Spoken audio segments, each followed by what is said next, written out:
નમસ્કાર ખેડૂત મિત્રો, આજે છે તારીખ 10 ઓગસ્ટ 2026 વાર છે આજે સોમવાર। આજે મિત્રો તમામ માર્કેટ યાર્ડના આપણે કપાસના તાજા બજાર ભાવ જોઈશું।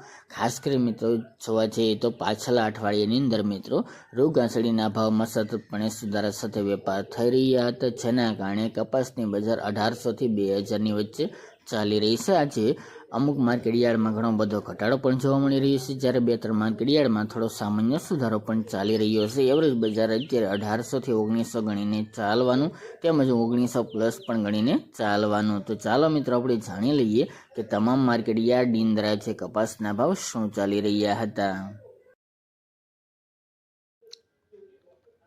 ખેડૂત મિત્રો, આજે આપણે કપાસના ભાવ જાણીએ તો ધારી 1690 થી 1790 રૂપિયા, સાવરકુંડલાની અંદર 1450 થી 1780 રૂપિયા આજે નોંધાયા હતા। રાજકોટમાં 1550 થી 1948 રૂપિયા હતા। જામજોધપુરની અંદર 1500 થી 2011 રૂપિયા ભાવ જોવા મળ્યો હતો। બોટાદમાં 1400 થી 1400 રૂપિયા ભાવ હતા। અમરેલીમાં 1500 થી 1500 રૂપિયા ભાવ હતા। જેતપુરમાં 800 થી 1921 રૂપિયા ભાવ હતા। જસદણમાં 1650 થી 1937 રૂપિયા ભાવ હતા અને ગોંડલમાં 1100 થી 1916 રૂપિયા ભાવ બોલાયા હતા। તો મિત્રો આ હતા છે આપણે તમામ માર્કેટ યાર્ડના કપાસના બજાર ભાવ।